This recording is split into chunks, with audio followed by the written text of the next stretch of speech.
Hai semua, selamat datang di channel Baca Saham. Pada video ini kita akan bahas nabung saham yang salah. Untuk itu, simak video ini sampai habis ya, agar mendapat pemahaman yang utuh.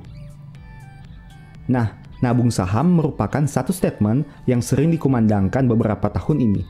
Istilah tersebut tentu bertujuan agar semakin banyak masyarakat kita yang sadar akan investasi saham. Tentu saja, potensi keuntungan nabung saham jauh lebih besar dibanding nabung di bank. Namun, tidak jarang, banyak yang salah menerapkan metode nabung saham ini. Hal itu membuat mereka pada akhirnya bukan untung tapi buntung. Pada video ini, kita akan membahas beberapa hal yang mungkin saja membuat nabung saham Anda menjadi kurang optimal. Poin 1. Nabung di saham berfundamental buruk. Poin pertama yang harus dipahami adalah tempat kita menabung. Jika menabung di bank, Anda akan merasa aman karena uang Anda dijamin oleh lembaga penjamin simpanan. Tapi, jika Anda menabung di investasi bodong, meskipun dengan bunga yang tinggi, besar kemungkinan uang Anda bisa saja hilang. Hal yang sama harus kita terapkan dalam nabung saham. Pilih saham yang berfundamental baik untuk ditabung. Tidak usah tergiur dengan saham kecil yang mampu menghasilkan keuntungan ratusan persen. Kan hal utama yang Anda prioritaskan adalah keamanannya terlebih dahulu. Tujuan Anda kan untuk menabung jangka panjang, bukan menganut konsep membeli saham salah harga. Sebelum Anda melakukan aktivitas nabung saham, perjelas dulu tujuan Anda masuk ke pasar modal. Apakah untuk nabung saham, membeli saham yang salah harga, trading jangka pendek, dividen investor, atau apa? Dengan tujuan yang berbeda, metode yang Anda gunakan juga berbeda. Pemilihan sahamnya akan berbeda, serta potensi resikonya juga demikian. Misalnya, jika Anda dividen investor, Anda cenderung akan melihat saham yang memberikan dividen yield dan growth yang besar setiap tahun. Namun, jika Anda trading jangka pendek, Anda cenderung akan mencari saham yang potensi terbang dalam jangka waktu singkat. Itu juga berbeda jika Anda mencari saham yang salah harga. Anda cenderung mengamati saham dengan market cap kecil dan belum terkenal. Anda harus konsisten dan komit dengan alasan tersebut. Jangan sampai baru beberapa minggu Anda sudah mengubah tujuan, misalnya dari yang awalnya nabung saham menjadi trading jangka pendek. Hasilnya akan berdampak pada kinerja portofolio. Tidak akan maksimal dan pada akhirnya Anda akan bingung sendiri. Apalagi jika terjadi penurunan harga saham secara masif dan membuat saham Anda nyangkut. Poin kedua, menabung di saham dengan manajemen buruk. Menabung berarti Anda mempercayakan uang Anda untuk ditempatkan ke dalam suatu perusahaan yang diharapkan mampu berkembang lebih besar lagi, sehingga harga sahamnya terus naik dalam jangka panjang. Nah, apakah Anda yakin jika manajemennya buruk atau tidak kompeten, perusahaannya dapat berkembang? Jangankan memikirkan kinerja perusahaan atau nasib investor. Yang ada, mereka hanya memikirkan kepentingan masing-masing.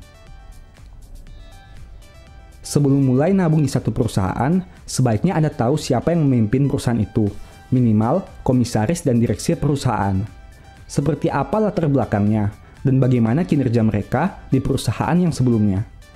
Penting juga mengetahui siapa pemegang saham mayoritas, karena mereka adalah orang yang berkuasa di balik perusahaan itu. Apakah majority shareholder itu punya tujuan yang sama dengan Anda? Ataukah mereka punya kepentingan lain? Tak jarang kita temui pemegang saham mayoritas yang malah membuat investor retail mengalami kerugian cukup besar. Mereka bisa memainkan harga saham untuk naik dan turun, ataupun membuat keputusan-keputusan yang menjadikan investor retail sebagai korban. Bijaklah memilih perusahaan dengan manajemen baik, agar nabung saham Anda bisa sukses dalam jangka panjang. Poin ketiga, tidak konsisten dalam menabung.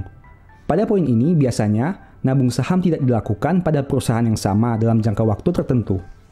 Mereka cenderung labil dalam melakukan pembelian saham di beberapa perusahaan berbeda. Sebenarnya itu sah-sah saja, tapi jika berlebihan, tujuan awal Anda untuk nabung saham tidak akan dicapai. Contoh, misalnya Anda sudah menganalisa saham ABCD, dan saham ini menarik untuk ditabung. Pada bulan pertama, Anda membeli saham ABCD dengan begitu bersemangat. Bulan kedua, saham ABCD mengalami penurunan. Anda yakin untuk melakukan average down karena sudah optimis dengan saham ini. Bulan ketiga, saham ABCD tambah turun. Anda mulai ragu dan bertanya, apakah ini saham yang tepat? Bulan keempat, Anda melihat saham FGHI mengalami peningkatan 10%. Anda kemudian iseng-iseng mempelajari saham ini. Bulan kelima, saham ABCD tambah turun dan saham FGHI tambah naik. Anda putuskan untuk cut loss saham ABCD dan mulai nabung saham FGHI. Di bulan ke-6, saham ABCD mengalami pembalikan arah dan naik signifikan. Sedangkan saham FGHI terjun bebas karena memang sudah mahal secara valuasi. Bulan ke-7, Anda menyesal karena menjual saham ABCD dan menyesal juga karena membeli saham FGHI. Di bulan ke-8, pensiun dini dari saham dan berkata, saham itu berbahaya.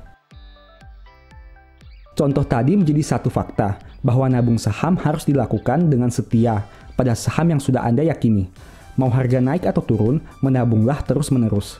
Dengan catatan, Anda sudah mengetahui dan yakin dengan perusahaan yang dibeli. Bukan mendengar kata orang, tapi benar-benar sudah Anda analisa sebelumnya. Poin keempat, nabung saham pakai uang dapur bulanan.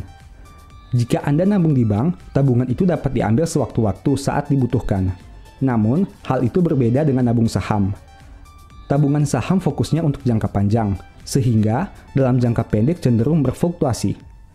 Jika Anda yakin untuk nabung saham, berarti Anda yakin bahwa tabungan itu tidak akan digunakan minimal dalam jangka waktu 3-5 tahun ke depan. Nah, dengan begitu, Anda sudah tahu bahwa dana yang digunakan haruslah uang dingin yang memang tidak dibutuhkan dalam jangka pendek. Banyak pemula yang akhirnya berhenti nabung saham karena salah konsep berpikir sejak awal. Mereka menggunakan uang kebutuhan bulanan yang sebenarnya tidak boleh dialokasikan ke instrumen saham. Sudah tahu kan saham itu investasi berisiko tinggi.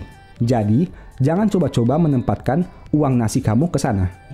Memangnya jika harga saham turun, kamu bisa puasa tidak makan. Kalau turunnya hanya 1 hari masih mending.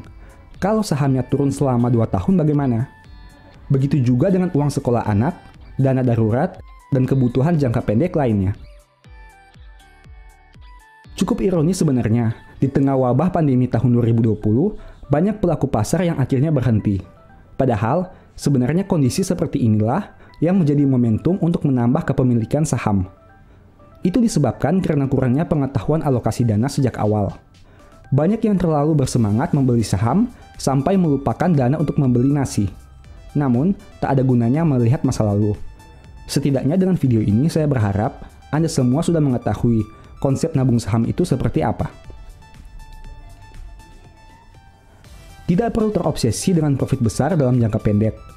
Jika itu Anda dapatkan, anggaplah sebagai bonus. Tapi, kejarlah untuk menghasilkan profit konsisten dalam jangka panjang. Itu menjadi lebih luar biasa dibanding mendapatkan profit 100% hanya dalam 1 tahun saja.